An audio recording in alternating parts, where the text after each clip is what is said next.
Jadi kumpulan kami akan membentangkan sedikit tajuk. Sebelum memulakan pembentangan daripada kami akan memperkenalkan diri. Saya Fatin Nur Fatihah. Saya Nur Iliana Nasuha. Saya Azik Fahdin. Saya Muhammad Nusyahri. Saya Muhammad Izzatussina. Jadi tajuk yang kami akan bentangkan ialah tentang menganalisis strategi kaedah pengajaran bahasa Melayu berdasar tahap persekolahan yang memfokuskan tentang kemahiran membaca. Pengenalannya, kemahiran membaca ialah kebolehan murid untuk memahami, mentafsir dan memperoleh maklumat daripada bahan bacaan. Kemahiran ini penting kerana dapat membantu murid dalam menambah ilmu pengetahuan, memahami maklumat dengan lebih baik dan meningkatkan penguasaan bahasa Melayu. Selain itu, fokus kemahiran. Kemahiran ini melibatkan membaca.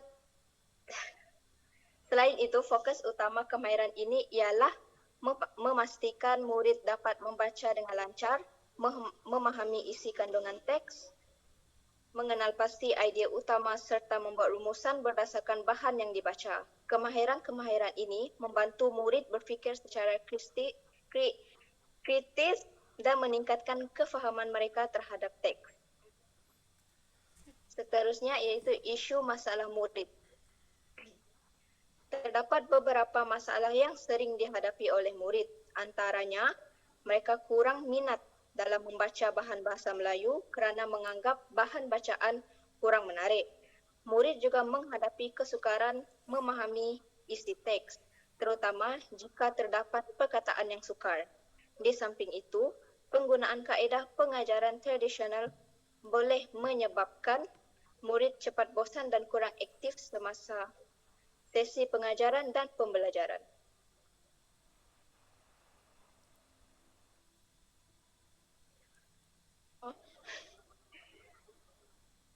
Seterusnya ialah objektif pembelajaran. Pada akhir pembelajaran, murid dapat mengenal pasti isi penting dalam cerpen. Dan seterusnya, murid dapat menjawab soalan pemahaman dengan betul dan membuat rumusan daripada bahan bacaan yang diberikan. Kaedah yang pertama yang digunakan ialah kaedah komunikatif. Kaedah komunikatif menekankan interaksi aktif antara guru dan murid. Contohnya, guru akan bertanyakan soalan dan murid akan memberi pendapat dan perbincangan berlaku secara aktif di dalam kelas. Antara kelebihan komunikatif adalah murid dapat meningkatkan interaksi dalam kelas. Seterusnya, murid lebih aktif berkomunikasi di dalam kelas. Seterusnya, murid dapat meningkatkan keyakinan diri. Dan yang terakhir, suasana pembelajaran lebih menyeronokkan. Kaedah kedua ialah kaedah kooperatif. Kaedah ini melibatkan pembelajaran secara berkumpulan. Pelaksanaannya, murid dibagikan kepada kumpulan kecil untuk berbincang dan menyelesaikan tugasan bersama-sama.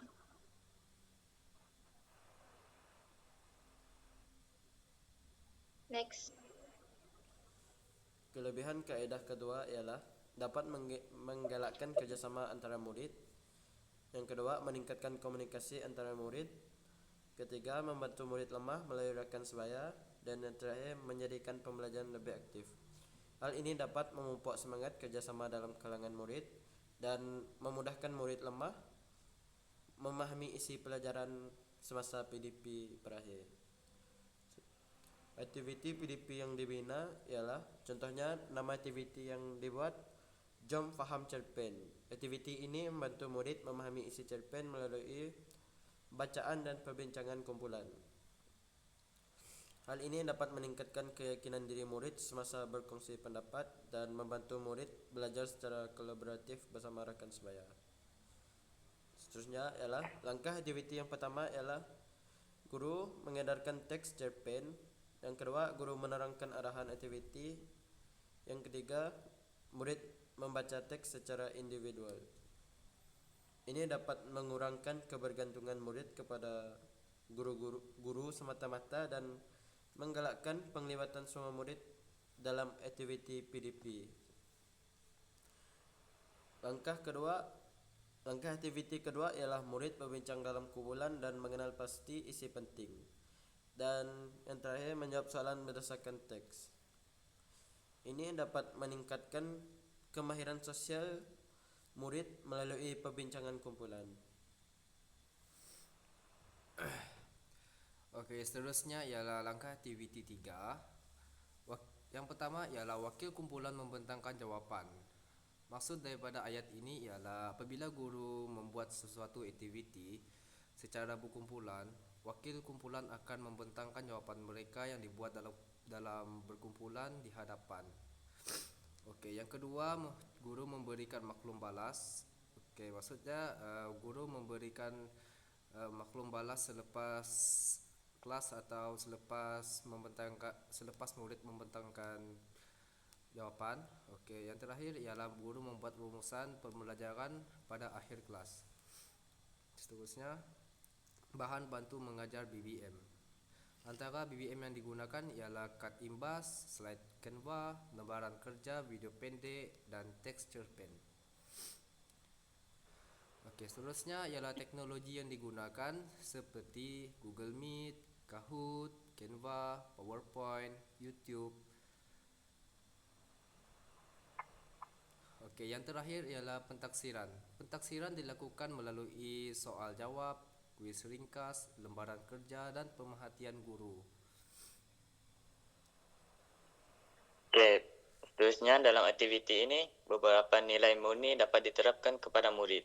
Antaranya, kerjasama semasa melakukan aktiviti berkumpulan, bertanggungjawab dalam menyiapkan tugasan, menghormati antara rakan dan guru, serta keyakinan diri ketika membaca dan berkongsi jawapan di hadapan kelas. Nilai-nilai ini penting untuk membentuk sasiah murid yang baik. Seterusnya ialah kelebihan aktiviti.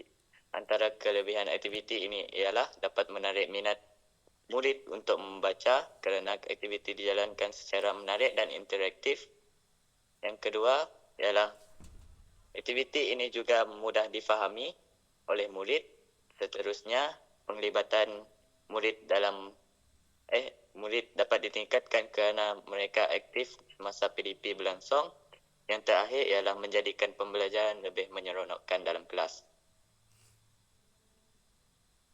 Untuk cabaran dan penambahbaikan, cabarannya ialah kekangan masa guru, internet tidak stabil, murid pasif.